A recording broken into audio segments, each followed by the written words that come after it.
Assalamualaikum warahmatullahi taala wabarakatuh. Bertemu lagi bersama saya dalam slot perisian mudah untuk kuantitatif. Okey, bila kita telah memutuskan dan membuat keputusan untuk menjalankan kajian kuantitatif, sudah tentu kita kena tahu, kita kena kenal pasti perisian apa yang sesuai untuk kita gunakan untuk membantu kita dalam menguruskan data-data yang berbentuk kuantitatif. Okay. Bagi kajian kualitatif, sudah tentu kita terpaksa bergantung kepada perisian tertentu untuk membantu kita, khususnya bagi menganalisis data kajian. Kita memang tak boleh guna secara manual, tak boleh menggunakan kalkulator dan sebagainya. Tetapi kajian-kajian kuantitatif dia berbentuk beberapa ujian statistik yang menggunakan formula-formula. Kita boleh menggunakan formula dan juga pada masa yang sama kita kenal pasti perisian apa yang sesuai. Okey. Dalam kajian kuantitatif, yang paling popular yang masih digunakan sehingga sekarang adalah perisian SPSS. Kalau tak silap saya, version pun dah sampai kepada version 27. Okay. Perisian SPSS, kita boleh menggunakan untuk menganalisis ujian statistik deskriptif dan juga ujian statistik inferential. Untuk kita berkongsi mengenai tajuk perisian mudah bagi kuantitatif, saya ingin memfokuskan mengenai perisian SPSS. Bagaimana perisian ini membantu kita untuk kita jalankan kajian yang berbentuk kuantitatif dan juga apa jenis analisis data yang kita boleh gunakan menggunakan perisian SPSS ini.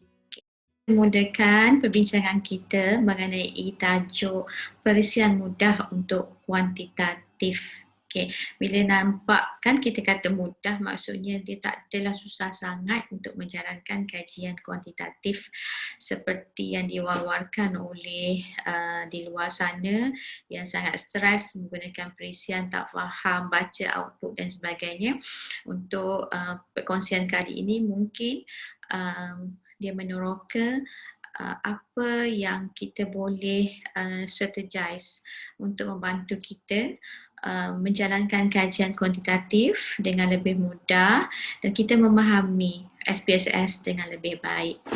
Okey, dalam menggunakan kuantitatif seperti yang saya katakan tadi, banyak pilihan perisian yang kita boleh gunakan.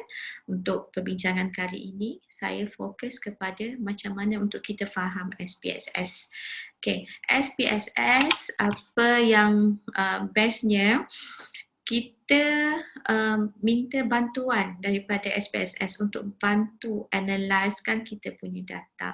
Cuma kita perlu ada kemahiran untuk kita membaca output SPSS tersebut dan perlu dibawa dalam perbincangan bab hasil kajian, bab 4 selalunya di dalam perbincangan tesis, dan kita kena faham di sebalik nombor-nombor yang telah diberikan output oleh SPSS untuk kita berikan interpretasi makna kepada nombor tersebut. Ini adalah yang cabarannya untuk kita baca berkenaan dengan output SPSS.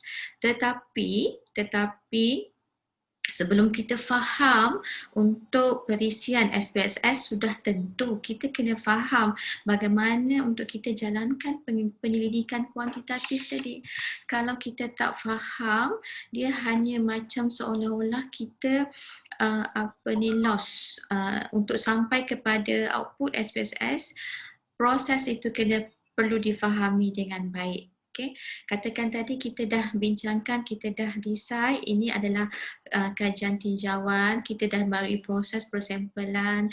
Katakan kita menggunakan persempelan rawak, sama ada jenis rawak mudah, stratified, cluster ataupun sebagainya.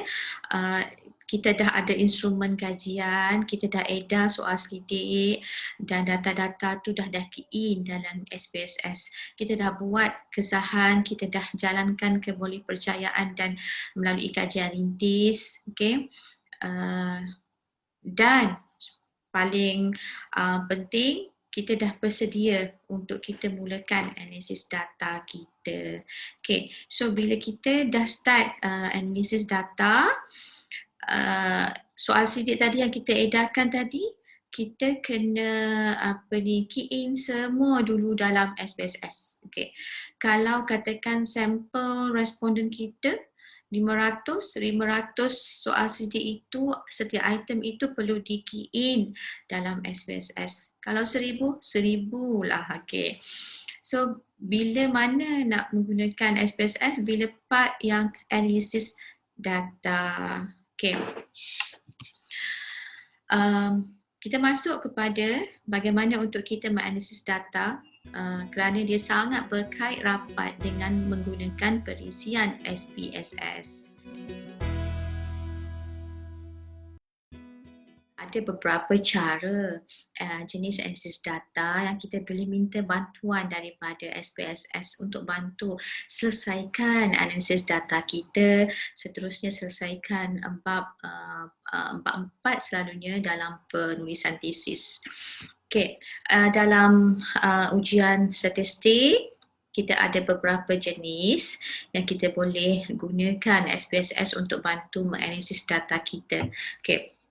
Jom kita kenal tentang analisis data yang pertama. Pernah dengar univariate? Univariate sebenarnya jenis analisis data yang sangat berkait dengan ujian statistik deskriptif. Okay.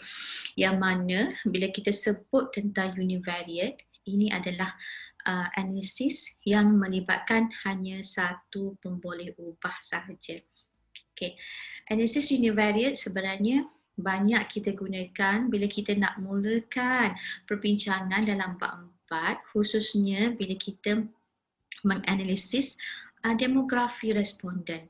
Okay, termasuklah umur, jantina, pendidikan, status perkahwinan, sosioekonomi dan sebagainya. So ini sangat basic, sangat asas yang melibatkan ujian statistik deskriptif. Okay. Dan yang paling penting kita kena faham bila kita melakukan ujian analisis univariate ataupun deskriptif ini adalah hanya untuk kita membincangkan mengenai data yang telah kita kumpul tanpa melakukan generalisasi kepada data tersebut. Analisis univariate, selain daripada frekuensi dan peratusan yang biasa kita ulas dan bincang dalam bab hasil kajian, kita juga banyak fokuskan kepada perbincangan mean, mode, median. Kita tak semestinya kita bawa semua perbincangan analisis univariate ni. Dan saya perkenalkan juga satu analisis yang saya kira cukup penting juga bila kita bincangkan unit ujian statistik deskriptif, iaitu analisis tahap, yang mana kita menggunakan perbincangan skor maksimum dan skor minimum. Nanti saya akan ajarkan cara bagaimana untuk kita buat analisis tahap dengan betul. Bukan hanya sekadar kita membincangkan interpretasi skor min sahaja, tapi kita ada kiraan tahap. Kiraan tahap ini boleh kita mappingkan balik dengan perbincangan isu seperti berada pada tahap rendah, sederhana dan juga tahap tinggi. Okey, dalam tujuan analisis univariate, untuk kita berikan maklumat, ini asasnya kepada pemboleh ubah, sesuatu pemboleh ubah, hanya satu sahaja tanpa kita kaitkan dengan pemboleh ubah yang lain.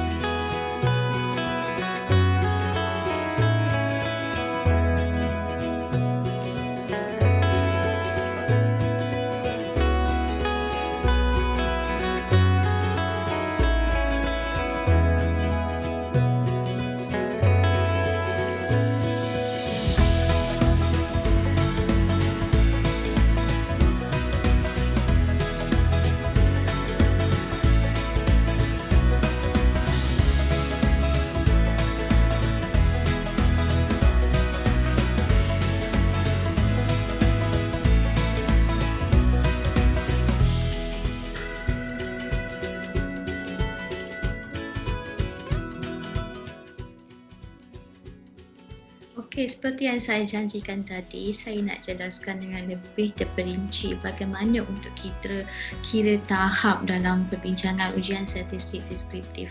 Ini memang masih dalam salah satu jenis analisis menggunakan ujian statistik deskriptif yang kita panggil sebagai analisis tahap.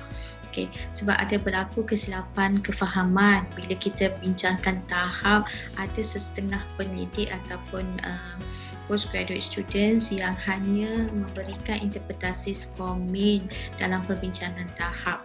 Ini yang betul bila kita kaitkan perbincangan, kajian, analisis kita dengan skor maksimum dan juga minimum dalam item-item penyataan kita. Okay. Katakan ini contoh ya, kita nak kira tentang skor maksimum dan juga minimum. Katakan satu pembalik ubah ataupun satu konstruk kita ada 9 item pernyataan. Okay. So skor minimum 9 kali dengan 1. 1 itu adalah skala yang paling rendah lah. Okay, skala persetujuan ataupun kegerapan yang kita gunakan. Skor maksimum 9 kali 5 kalau kita menggunakan 5 skala. Okay. So minimum kita dapat 9, maksimum kita dapat 45. Kenapa? Sebab 9 kali 5. Okay. Skor maksimum tolak dengan skor minimum dan bahagi kepada 3 tahap. Itu adalah formula kita.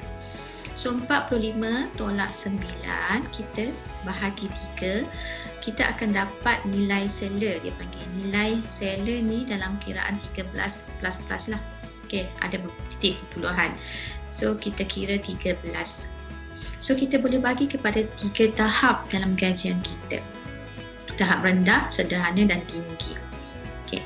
0 hingga 13 ni adalah nilai seller kita tambah dengan 9 yang ada skor tadi yang kita start mula dengan minimum lah. So 0 hingga 21 adalah bila mana skor item ini berada pada nilai 0 hingga 21, dia berada pada tahap rendah. Sederhana di antara 21 hingga 31. Kerana apa? Kita mula dengan 21, kita tambah dengan 13 dan tahap tinggi berada pada range 32 hingga 45. 45 range yang paling tinggi lah skor maksimum. Okay.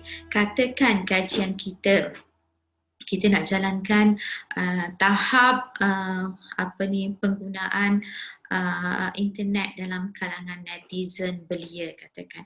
So bila kita buat kajian tahap, kita nak tengok sama ada mereka berada pada tahap rendah, sederhana atau tinggi. So ini kiraannya, ini baru formula. Tetapi bagaimana untuk kita bawa masuk figure numbers ini dalam SPSS? Okay. Itu yang perlukan kemahiran untuk kita terjemahkan balik tahap ni. Sebab asal bila kita key in data, item-item ini kita bawa satu-satu kan. Item yang pertama apa, yang kedua apa. Jadi kita dah kena buat perubahan kepada data kajian kita yang telah kita key in sebelum ini.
Jadi kita melihat untuk ujian statistik deskriptif ni memang banyak kepada kita buat carta, kita buat jadual, kita mengurumuskan, kita memberi ringkasan dalam bentuk yang lebih mudah untuk kita baca. Dan persembahan data ni agak direct to the point lah, straight to forward. Dan kalau boleh kita bawakan deskriptif ni bila kita bincang tentang secara khususnya mengenai analisis demografi responden.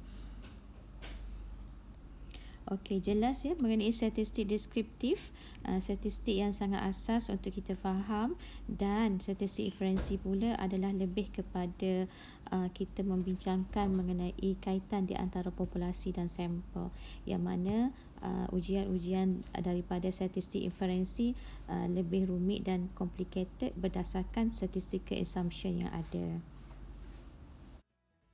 Kita sambung lagi perbincangan. Jika tadi kita dah bincang, kita kenal dah tentang analisis univariate yang kita boleh gunakan melalui ujian statistik deskriptif. Saya nak bawa juga dalam perbincangan kuantitatif menggunakan SPSS ini kepada analisis yang berbentuk statistik inferensi.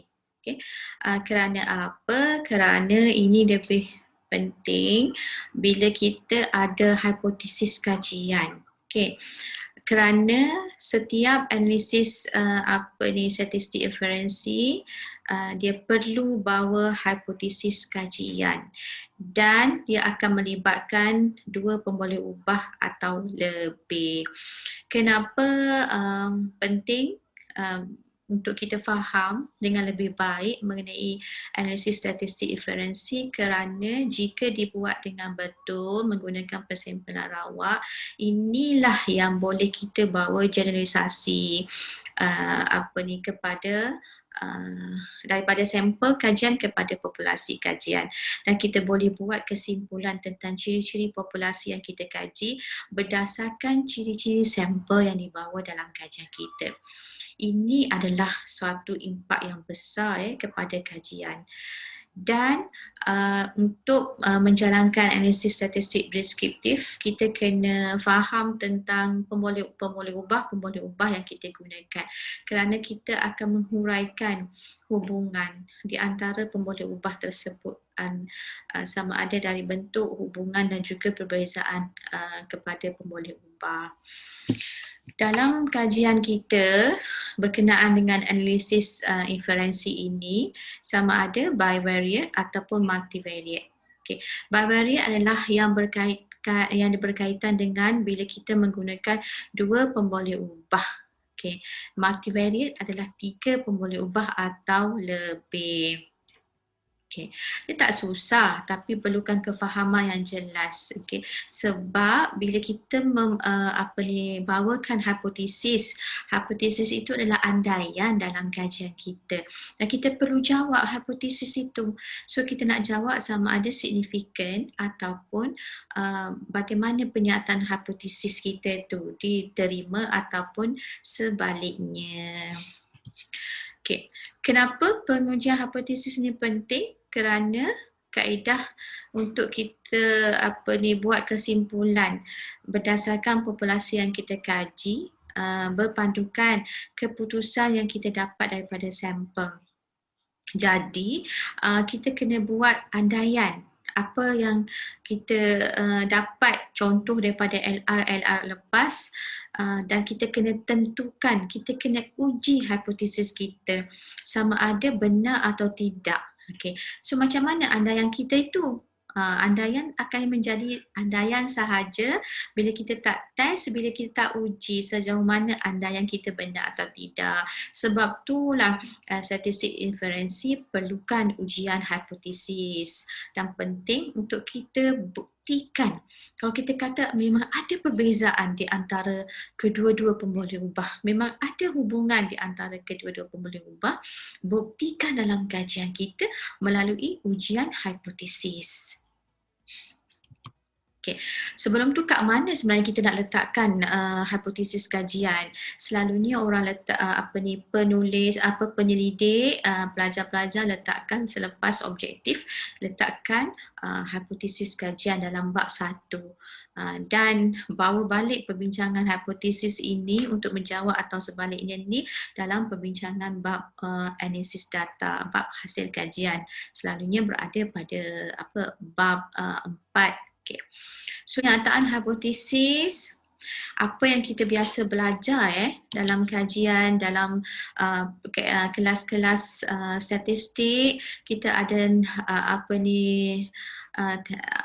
dua jenis hipotesis lah, null hipotesis ataupun hipotesis yang bersifat alternatif. Okay. Kalau null hipotesis biasanya bermula dengan tidak terdapat berkaitan, perbezaan yang signifikan. Tetapi dalam tesis kita memadai sebenarnya untuk kita letakkan hanya hipotesis kajian. Dan selalunya kita berikan andaian mudah, hipotesis mudah, terdapat perkaitan ataupun perbezaan yang signifikan di antara pemboleh ubah kajian kita lah, bergantung kepada apa yang kita nak buat. Kerana dalam kajian kita nak buktikan sama ada hipotesis kita diterima atau ditolak. Okay. Keyword ataupun hint yang paling mudah, macam mana kita nak kenal hipotesis kita ditolak ataupun diterima. Okay. So bila kita jalankan, kita run analisis dalam SPSS, kita kena tengok nilai signifikan tu. Nilai signifikan sama ada lebih kosong daripada 0.5 ataupun kurang daripada 0.05.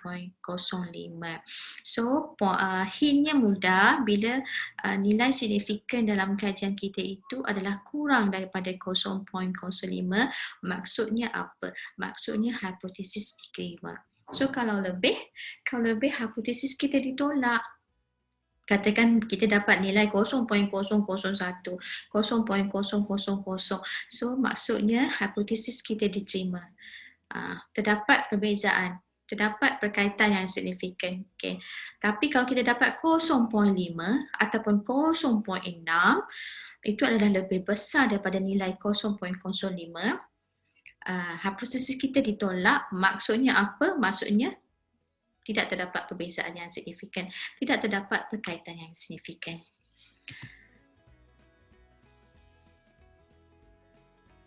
Kena pasti dulu untuk kita boleh menggunakan statistik ujian yang betul. Kalau kita nak guna t-test, kalau kita nak guna korelasi Pearson, kita kena test normality dulu. Kita kena buat ujian normalan dulu sama ada data kita bertaburan normal atau sebaliknya. Katakan kita dah guna rawak ni, kita dah guna jenis persampalan rawak. Tapi bila kita test ujian kenormalan ni, kita dapat yang data kita tak normal. Mungkin ada masalah kat situ. So memang kita kena bantu untuk berikan data yang normal. Kalau tak, kita kena guna analisis yang bukan daripada analisis persampalan rawak. Yelah, nampak macam agak susah untuk difahami, tapi insyaAllah sebenarnya tak adalah susah sangat bila kita ikut prosedur yang betul. Taburan normal distribution. Kalau kita test ujian normality test ni, kita dapat data bertaburan normal, kita boleh pilih. Okay. Teruskan dengan ujian yang telah kita pilih tadi. Tapi kalau kita tak dapat data ataupun data kita tidak bertaburan normal, macam mana kita nak buat? Terpaksa ataupun kita kena tukar kepada analisis bukan parametrik.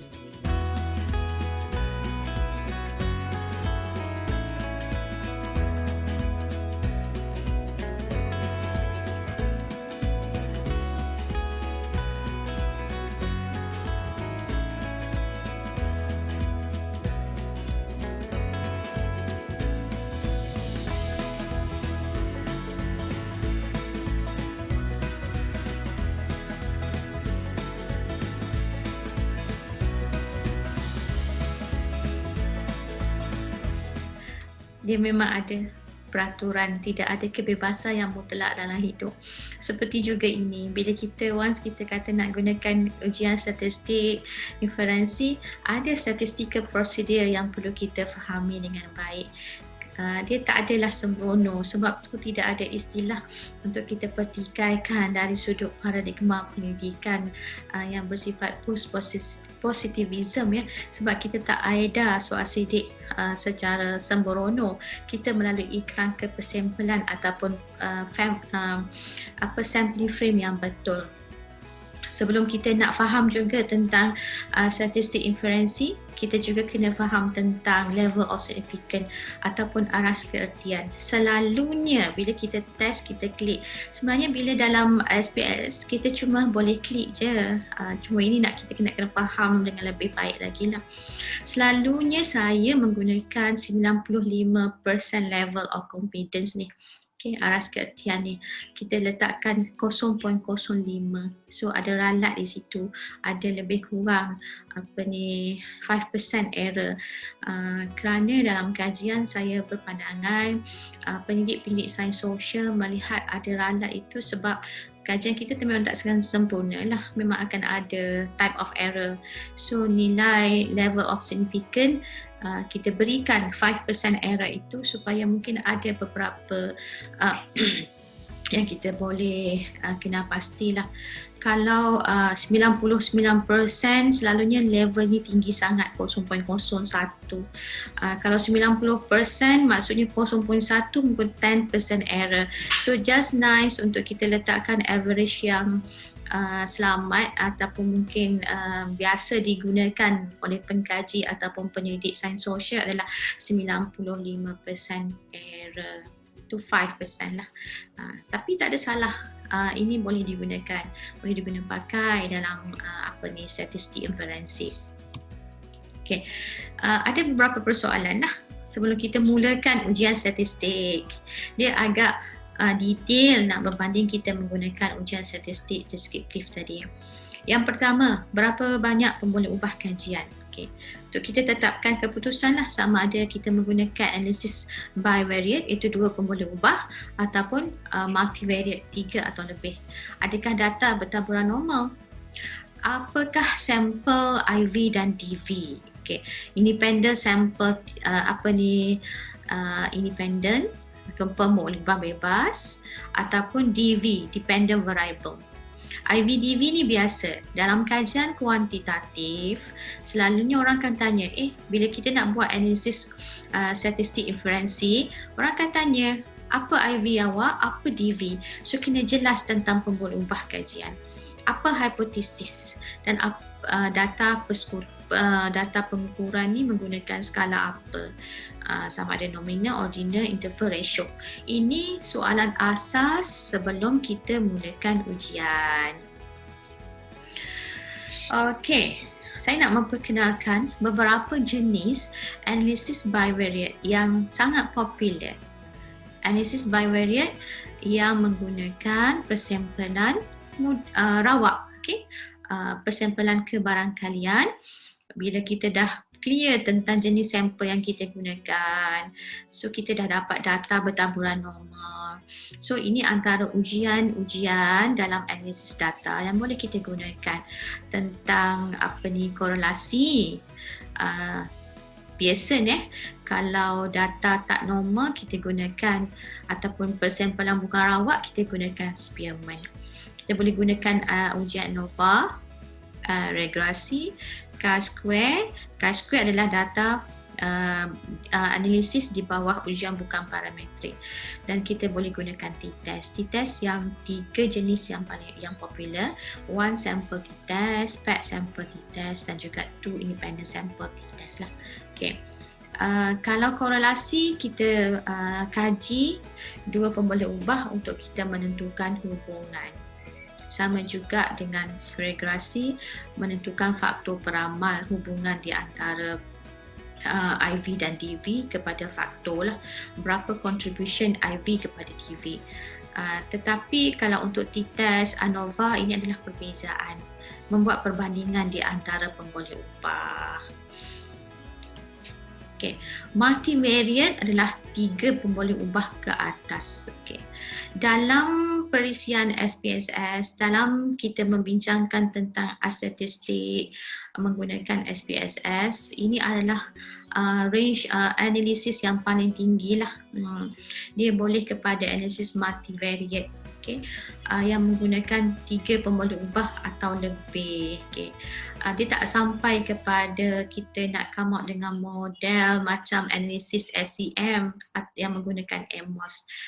Tapi dalam analisis multivariate kita juga boleh cadangkan model yang sangat basic yang keluar daripada hasil apa kita run analisis, kita menjawab hipotesis seperti kita menggunakan ujian korelasi sebara, ANCOVA, regresi pelbagai, itu multiple regression, MANOVA dan MANCOVA. Dia ada beberapa cara dan teknik. Saya memperkenalkan beberapa. Ada lagi sebenarnya banyak lagi ujian-ujian yang bersifat analisis multivariate yang kita boleh pelajari, boleh kenal dan juga boleh kita buat pilihan untuk kita bawa dalam analisis kajian kita. Saya kongsikan juga mengenai statistical assumption ataupun syarat asas pemilihan untuk ujian statistik.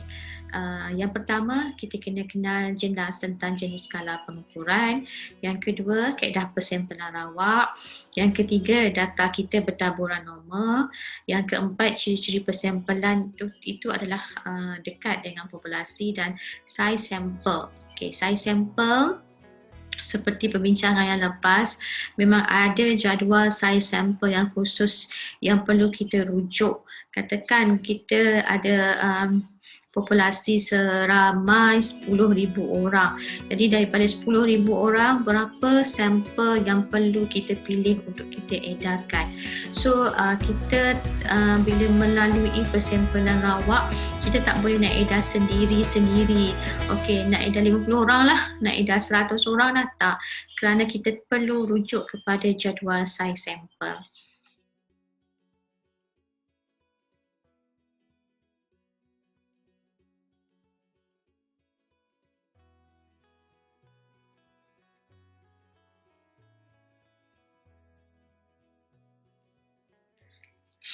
Okay, so keputusannya, kesimpulannya, jenis analisis yang digunakan ditentukan oleh jenis skala pengukuran dan jenis skala pengukuran ditentukan oleh item yang akan dibina.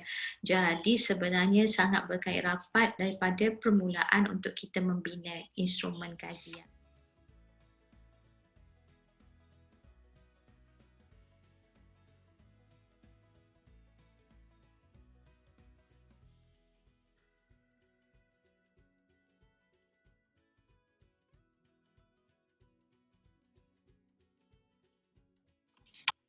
Okey, baiklah. Sebelum kita tadi kata kita nak analisis data. Cuma saya kongsikan antara apa yang kita perlu kenal pasti dulu. Kita perlu faham dulu sebelum kita mulakan kita run analisis. Okey. Sudah tentu kita kena semak balik skala pengukuran yang kita gunakan. Yang ada 4, sama ada nominal, ordinal, interval atau ratio. Okay. Dan yang kedua, keputusan untuk kita menggunakan jenis analisis data apa, dia sangat bergantung kepada jenis persempelan yang kita guna. Teknik persempelan sama ada kita memilih persempelan kebarangkalian, okay, probability sampling, dia akan menjadi persempelan rawak. Kalau kita menggunakan persempelan bukan kebarangkalian, itu adalah persempelan bukan rawak. Okay. So dia ada konsekuensi lah, maksudnya setiap tindakan keputusan kita untuk kita gunakan persempelan apa, dia memberi kesan kepada jenis analisis data. Bila kita menggunakan persempelan rawak, persempelan kebarangkalian, sama ada 4 jenis yang kita bincangkan pada slot yang lepas, dia akan menjadi possibility ataupun kita test bila ujian normality, dia akan dapat data yang bertaburan normal selalunya. Okay. So bila kita dapat data yang bertaburan normal, bila kita buat ujian normality, dia akan membawa kita kepada step yang seterusnya, iaitu ujian statistik parametrik. Apa yang dimaksudkan ujian statistik parametrik ni? Bila kita menggunakan persampalan rawak, kita dah melalui proses statistical procedure yang baik, dah ada test normality dan sebagainya. Jadi kita boleh guna ujian-ujian statistik parametrik seperti t-test, korelasi Pearson. Tetapi bila kita menggunakan persampalan bukan kebanyakan, bukan rawak, seperti contoh kita menggunakan persampalan bertujuan. Jadi memang data kita tidak akan bertaburan normal. Kerana apa? Kerana pemilihan sampel tidak berlaku secara rawak.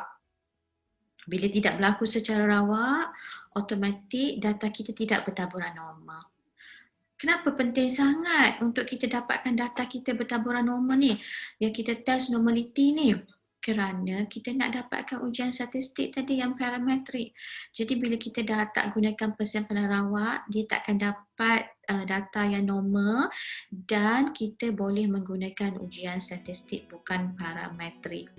Seperti chi-square dan beberapa jenis analisis lain seperti Mann-Whitney dan juga ada beberapa lagi lah, Wilcoxon. Penting sangat. Ia sangat penting kerana perbezaan di antara persampalan rawak dengan bukan rawak adalah dari aspek generalisasi kepada populasi. Bila kita menggunakan persampalan kebarangkalian, itu adalah persampalan rawak, tak kisah sama ada rawak muda, berserata dan sebagainya. Generalisasi kepada populasi boleh dilakukan kerana kita menjalankan proses dan juga statistical procedure yang tertentu. Kita menggunakan kerangka persampalan untuk memilih sampel. Tapi ini tidak berlaku kepada persampalan bukan rawak. Kita hanya blast the questionnaire, katakan dalam konteks dalam talian online, kita tabur soalan setik kita. Kita ada ciri-ciri kriteria dalam purposive sampling. Dia boleh, data itu boleh digunakan, tetapi tidak ada keistimewaan kepada generalisasi kepada populasi. Itu sahaja perbezaannya. Jadi boleh dalam kajian siapa-siapa pun yang nak menjalankan kajian kuantitatif, sama ada persampalan rawak atau bukan rawak, tidak ada masalah. Dia bergantung kepada kemampuan seseorang pendidik untuk mencapai kepada rawak atau bukan rawak. Kalau andai kata kita memang ada kekangan, ada masalah untuk mendapatkan persampalan rawak, kita boleh menggunakan persampalan bukan rawak. Cuma analisisnya sedikit berbeza. Okey, dan saiz sampel. Saiz sampel adalah lebih daripada 30 lah. 30 responden. Ini adalah minimum dalam kajian kuantitatif.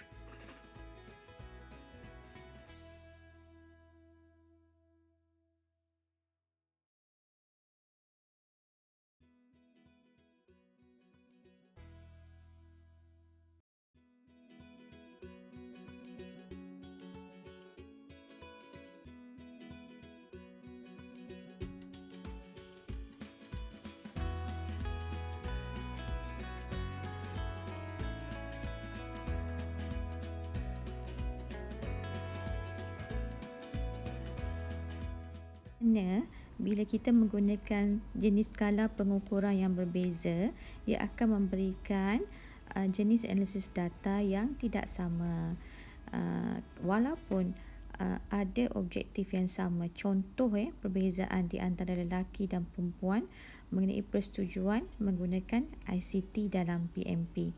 Bila kita gunakan skala nominal, bila kita gunakan skala persetujuan, dia akan memberikan jenis analisis data yang tidak sama. Dengan perbezaan kita mengukur data menggunakan skala Likert, iaitu data interval.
memahami tentang ujian statistik, baik statistik deskriptif ataupun statistik inferensi, memahami tentang perisian SPSS, ini sebenarnya bukanlah sukar sangat, tetapi sangat memerlukan ketekunan daripada kita sebagai pendidik, kita sebagai postgraduate students. Ini adalah perisian yang mudah kita fahami untuk bantu kita, terutama dari aspek penganalisisan data.